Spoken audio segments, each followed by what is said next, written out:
Aleluia, salve o povo de Deus com a paz do Senhor, amém? Quantos que estão felizes aqui nessa noite? Dá um brado de glória, de aleluia, louvado seja Deus. Fica de pé, vamos fazer uma oração, aleluia. Quanto mais oração, mais poder. Neste momento aqui, louvado seja Deus de avivamento. Deus vai fazer algo sobrenatural sobre a tua vida, a tua casa, e o nome dele vai ser glorificado. Igreja de Cristo Jesus, eu sou o evangelista Márcio Passarelli. Quero convidar você para neste momento ficar de pé para meditarmos na palavra do Senhor. Amém? Segunda carta a Timóteo, capítulo 4, versículos 6, 7 e versículo 8. Segunda carta a Timóteo, capítulo 4, versículos 6, 7 e 8. Esta é a última carta antes da partida do apóstolo Paulo para a eternidade. Ele estava no alto de uma masmorra, preso na sua segunda prisão em Roma, no ano 67 depois de Cristo. E ele expressa a Timóteo, seu filho na fé, palavras de encorajamento e instruções ministeriais. No versículo 6, 7 e 8, ele diz assim: porque eu já estou sendo derramado por aspersão de sacrifício, e o tempo da minha partida é chegado. Combati o bom combate, terminei a carreira, guardei a fé. Desde agora a coroa da justiça me está guardada, a qual o justo juiz preparou para mim, e não apenas para mim, mas a todos aqueles que amarem a sua. Amém. Pode se assentar glorificando e exaltando o nome do eterno Deus. Queridos, neste momento de aflição, a qual o apóstolo Paulo, com mais ou menos 64 anos de idade, vivendo a sua quarta prisão e a sua segunda prisão em Roma, velho, humilhado pelo Império Romano, julgado pelos judeus, este homem que agora tinha pessoas ao seu redor, mas neste momento está abandonado. Ele diz que apenas Lucas está com ele. Ele escreve a carta para Timóteo, seu filho na fé, o evangelista, e diz para ele se apressar-te para encontrar com ele naquela prisão. E o interessante que ele diz é o seguinte: para que Timóteo não esquecesse dos livros e principalmente dos pergaminhos. Sabe o que isso quer dizer? Não importa a condição do homem de Deus, se ela é ruim, se ele está vivendo uma vida de calamidade, se ele está sofrendo uma aflição, o homem cheio do Espírito Santo de Deus, ele é vivo e ele quer meditar na sua palavra todos os dias. Sabe por quê? Porque a palavra de Deus vai dizer em Hebreus 4:12, porque a palavra de Deus ela é viva e eficaz, mais penetrante do que alguma espada de dois gumes, penetra entre espírito e alma, juntas medulas, e é apta para discernir pensamentos e intenções do coração. Ela também diz lá em Salmos 119, verso 105: lâmpada para os meus pés é a tua palavra e luz para os meus caminhos. No momento de escuridão de Paulo de Tarso naquela prisão, ele sabia que a única coisa que iria brilhar, que teria que iluminar, era a palavra de Deus. Então ele diz: eu necessito da palavra de Deus, eu necessito da verdade, porque a única coisa que liberta o homem é a palavra de Deus. Ele vai falar acerca da sua vida e vai citar no versículo 6, 7 e 8 características da sua vida passada, presente e futuro. No verso 6, igreja de Cristo, ele vai citar acerca do seu momento que ele está passando naquela hora. Ele vai falar do seu estado presente. Ele vai falar: desde agora eu estou sendo derramado por aspersão de sacrifício. Sabe o que isso quer dizer? Ele foi condenado à morte, ele foi condenado a sofrer uma decapitação, provavelmente. Só que ele não estava triste no seu canto, se arrependendo e dizendo que o combate era mau, que o combate era ruim, que não valeu a pena o evangelho, ou que se ele pudesse escolher, ele voltaria atrás e escolhesse uma vida fora do evangelho. Não, Ele está ouvindo que ele vai ser condenado, que ele vai ser morto, mas ele está dizendo: eu estou sendo derramado em sacrifício para Cristo, porque eu sei que morrer por Cristo é vida, é eternidade. Então ele não está chorando, se lamentando pelo Evangelho. Ele não está chorando, se lamentando pela consequência do Evangelho. Ele está dizendo que ele vai se entregar diante de Cristo. No versículo 7 ele fala acerca do seu passado e ele cita: combati o bom combate, terminei a carreira, guardei a fé. Sabe o que é isso? Esse evangelho que muitos de nós observamos e vivemos dentro dele, achamos que não vale a pena, achamos que não vai dar certo, achamos, até pensamos em desistir. Não vou mais para o culto, não vou mais para a igreja, eu não quero mais ir para o culto porque não ouço palavra de ânimo. Ele está dizendo que este combate que muitos nós julgamos que não vale a pena, ele está dizendo: vale a pena sim, porque é um bom combate. Ele está dizendo: terminei a carreira do Evangelho, ela é longa, sim, é sofrida. Todos esses homens que estão aqui sofreram um dia por causa do Evangelho. Mas se você está sofrendo, não se preocupa não, você está no caminho certo. Porque o evangelho verdadeiro é um evangelho sim de sofrimento, mas é um sofrimento que vai levar eu e você para o céu. É um sofrimento que nos vai dar a eternidade. É um sofrimento que um dia vai nos fazer aquele encontro e nos trazer diante de Cristo. Ele diz: guardei a fé, porque muitos tentaram roubar a fé no caminho do evangelho. Mas ele guardou a fé, ele estava ali. Só que como todo crente cheio do Espírito Santo, não podemos viver e apenas lembrar das coisas passadas e viver o presente, mas devemos estar focado naquilo que vai vir para mim, para nossas vidas, na eternidade. Sabe por quê? Porque há uma coroa de vitória preparada para todos nós, mas você tem que sofrer, você tem que pregar o Evangelho, aleluia. Esse congresso é de missões, e missões se chama você viver aquilo que Cristo ele viveu. Sofrimento, mas um sofrimento que salvou todos nós. Quem está disposto a sofrer para salvar almas para Cristo? Esse é o Evangelho. E ele diz: desde agora a coroa da justiça me está guardada, a qual o justo juiz preparou para mim, não apenas para mim, mas a todos aqueles que amarem a sua vinda. Sabe o que é isso? A promessa do arrebatamento tem que estar de pé na sua vida, no momento da dificuldade, no momento da tristeza, no momento do abandono, no momento da solidão. Porque quando você pensar em desistir, você vai saber, você vai lembrar que vale a pena, porque tem uma coroa preparada para você. Eu quero apresentar quem foi este homem. Este homem nascido em Tarso da Cilícia, 8 anos depois de Cristo Jesus, numa cidade não insignificante, uma cidade importante naquela época. Hebreu de hebreu, sabe o que quer dizer isso? Que na sua corrente sanguínea corria sangue abrâmico. Seus pais eram judeus, porém com uma dupla cidadania concedida pelo Império Romano. Este homem, segundo a excelência das escrituras que seu pai tinha como conhecimento, também foi enviado a Jerusalém ainda na sua mocidade, e este foi morar na casa da sua irmã. E neste momento, quando ele está em Jerusalém, ele vai passar pelo teste para poder se tornar, provavelmente, futuramente dizendo, um doutor da lei. E com 13 anos de idade, ele passa no teste, apadrinhado por Gamaliel, o maior doutor da lei daquela época, neto de Hilel, um dos grandes fundadores do grupo de fariseus daquela época. E este homem, ele vai se destacar, esse jovem, diante dos jovens da sua idade. Ele vai conhecer todas as 613 leis do judaísmo.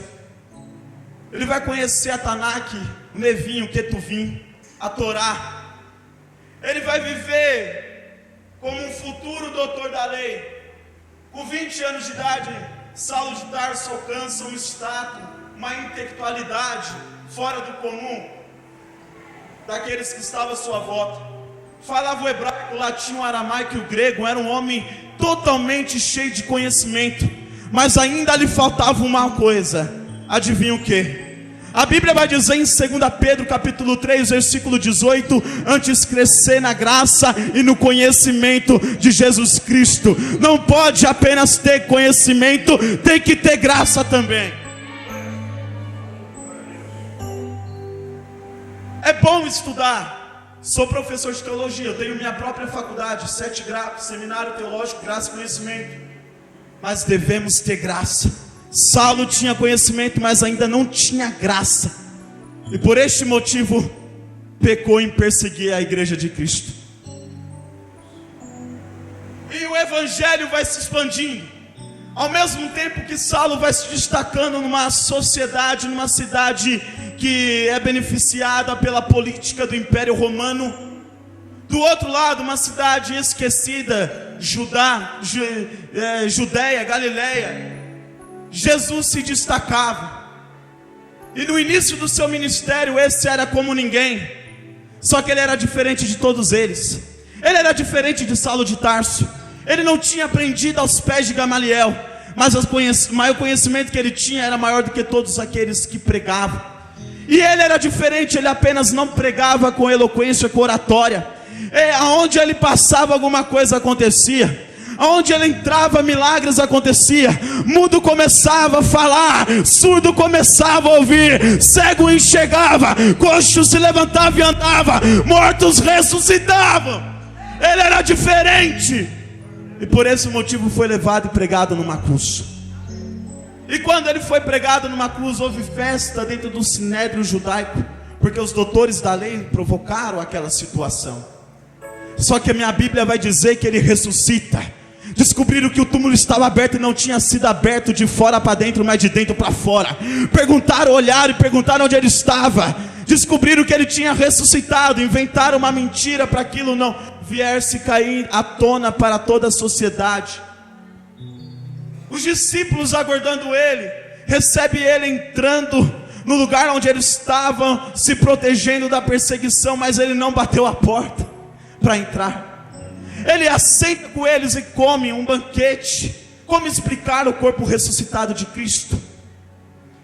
Dentro da cristologia podemos entender um pouco.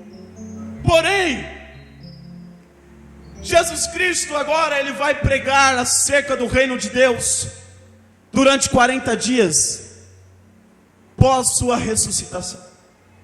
E neste momento, a Bíblia vai dizer em Atos dos Apóstolos capítulo 1, do versículo 1 até o 9, que tem cerca de 500 pessoas aos pés do Monte das Oliveiras, ouvindo um dos seus sermãos. E eles ouvem coisas acerca do reino de Deus. Só que a principal delas era que para eles ficassem em Jerusalém, até que do alto do céu eles recebessem o dom do Espírito Santo. Versículo 4. A Bíblia vai dizer que no versículo 9 de Atos 1, ele vai se elevando aos céus e ele se oculta diante da multidão. Todos ficaram desesperados. Apareceu 2 anjos dizendo: varões galileus, da mesma maneira que vocês viste ele ir, ele vai retornar. Passou 10 dias depois daquela situação, pastor Santana, e a Bíblia vai dizer que daqueles 500 que estavam ali, pastor Ramon, apenas 120 permaneceram aguardando a descida do Espírito Santo. 380 foram embora. Porque assim mesmo, muito quer receber, mas poucos querem aguardar. E você tem que ser paciente. A Bíblia vai dizer assim, Atos dos Apóstolos capítulo 2, cumprindo-se o dia de Pentecostes, estavam todos reunidos no mesmo lugar. De repente veio do céu o som de um vento veemente e impetuoso, encheu toda a casa onde estavam sentados, e foram vistas por eles línguas repartidas como de fogo, a qual pousou sobre cada um deles, e todos foram cheios do Espírito Santo de Deus. Eles são cheios. Aí virou notícia também para os judeus, porque eles estavam comemorando a morte de Cristo. Só que agora tem mais de 3.000 anunciando que Cristo ele veio e o dia retornará. O evangelho vai se expandindo. Aí Paulo, ou Saulo nesse momento, vai perseguir a igreja. Persegue Estevão. Provavelmente ele era o maior do sinédrio naquele momento. Por isso ele tinha que dar a palavra final e jogar as vestes em seus pés, para que ele permitisse a execução de Estevão. Estevão não amaldiçoou, Estevão abençoou. Estevão disse: perdoa eles, eles não sabem. E muitas das vezes você conhece a palavra de Deus e você ainda está com intriga com o seu irmão, por causa que o seu irmão fez isso e fez aquilo. Tem que aprender a perdoar também. A Bíblia vai dizer que este homem agora, com cartas a Damasco, com autorização de perseguir a igreja de Cristo, assolava a igreja de Cristo, arrastando de suas casas, encerrando eles em prisões, e até mesmo se eles resistissem, eles receberiam a própria morte. Nas mãos de Saulo de Tarso escorria sangue do evangelho, escorria sangue perseguido, mas ele não sabia que ele não estava perseguindo a igreja. Ele achava que estava perseguindo homens, mas estava perseguindo o próprio Cristo. E neste momento Jesus vai aparecer para ele glorificado. Ele cai. No momento que ele cai, ele sabe que aquele que derrubou é maior que ele. Ele pergunta: Senhor, quem és? Ele ouve: Saulo, Saulo, por que me persegue? Ele pergunta: quem és tu, Senhor? Sou eu, Jesus, a quem você me persegue?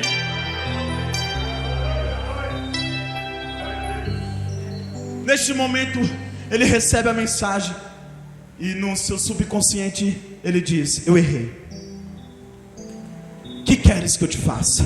Entra na rua chamada direita, em Damasco, em casa de Judas, 3 dias. Aí Deus revela para Ananias. Aí Ananias vai observar naquela visão que é Saulo de Tarso. Aí vai querer discutir com Deus. Mas ele fazia, mas ele perseguia, mas ele assolava a igreja. Resposta de Deus para Ananias: não é o mesmo Ananias de Safira. Resposta de Deus: eu escolho e ele é vaso escolhido. Não importa o passado dele, não importa o presente, importante é o futuro. E este vai pregar a palavra para nações. Você não entendeu? É por isso que nós estamos aqui. É por isso que você está aí ouvindo a palavra do evangelho. Sabe por quê? Porque outrora nós não alegramos Deus, nós apenas entristecemos Deus, mas hoje nós alegramos Ele. Hoje você pode dar glória e dizer: antes eu fazia, antes eu matava, roubava, traficava, prostituía, mas hoje eu sou um adorador. Quem é adorador aqui? Levanta a mão, exalta Ele nesse momento, adora Ele nessa noite. Muitas pessoas querem te julgar, mas ele tem que saber que Deus te escolheu para mudar a história de pessoas. Eu provo na Bíblia. 1 Coríntios capítulo 5, versículo 9. Aquele que está em Cristo, nova criatura é. As coisas velhas já passaram, eis que tudo se fez. Paulo vai dizer, Gálatas capítulo 2, versículo 20: já estou crucificado com Cristo, não vivo mais eu, mas Cristo vive em mim. Você é nova criatura, as coisas estão mudadas em você. E eu digo para você, divisor de água nas nossas vidas e na vida de Saulo. Antes do Espírito Santo, com o Espírito Santo, antes do Espírito Santo você era um, hoje você é outra pessoa. Você é ressuscitado em Cristo e tem uma missão nas suas mãos. O congresso vai dizer: clamando por almas. Tem almas clamando por isso. E isso é a verdade que liberta. João 8,32: conhecereis a verdade vos. Aí você pode me dizer: o evangelho tem muito sofrimento e dificuldade, eu não aguento, eu vou desistir. Você acha que o pastor Alexandre Brito não teve? Você acha que o pastor Santana não teve? Que o Giovanni não teve? Que o pastor não teve? Que a hierarquia da igreja não teve? Não tem. Tivemos e temos. Mas nós devemos continuar persistente, porque somos soldados de Jesus Cristo. Soldado não olha para trás, soldado continua marchando, soldado da glória a Deus. Pregam hoje em dia um evangelho que é mentira, a teologia da prosperidade. Deus abençoa, vou deixar claro, Deus abençoa sim financeiramente, mas para você receber, tem que dar. Provo na Bíblia. Jesus disse, João 16:33: tenho-vos dito isso para que me tenhas paz. No mundo tereis aflições, mas tem de bom ânimo. É eu que estou falando? É o Márcio Passarelli que está falando que você vai ter que vencer as aflições? É Jesus. Sabe quais as aflições? Quando te perseguem, quando caluniam você, quando diz que você não vai dar certo, enfim. Mas eu quero dizer algo para você, para me encerrar a mensagem. A resposta para isso está encontrada em Apocalipse 21:7. Aquele que vencer dará todas as coisas. Eu serei teu Deus e ele será meu filho. Para você herdar, você tem que vencer. E se você vencer, está escrito lá em 1 Coríntios capítulo 2 versículo 9: aquilo que o olho não viu, aquilo que o ouvido não viu, aquilo que não chegou ao coração do homem, é o que Deus preparou para aqueles que o amam. Quem ama a Deus, amém. Se coloque de pé nessa noite, se coloque de pé, levanta a sua mão e adore a Ele. Finalizando, Saulo de Tarso, depois de muitas mutilações por causa do Evangelho,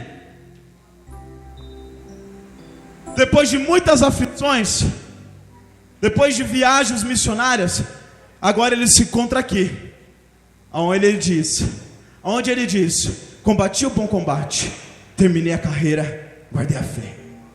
Sabe o que eu quero dizer para você nessa noite? Combata o bom combate,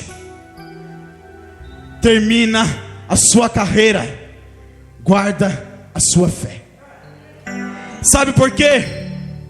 Porque lá é para a igreja de Tessalônica, na sua primeira carta escrita no ano 54 depois de Cristo, ele vai dizer, 1 Tessalonicenses capítulo 4 versículo 16, 17: porque o mesmo Senhor descerá do céu com alarido e voz de arcanjo, e aqueles que morrerem em Cristo ressuscitarão primeiro. Depois nós, os vivos, seremos arrebatados e para sempre estaremos com Cristo nos ares. Tem promessa de vida eterna, tem promessa de arrebatamento. Vai valer a pena, vai valer a pena, vai! Levanta suas mãos, vamos dar um brado bem forte. Você vai dizer bem forte assim: vou combater o bom combate, vou terminar a carreira, vou guardar a fé. Aplauda o Rei dos Reis e Senhor dos Senhores.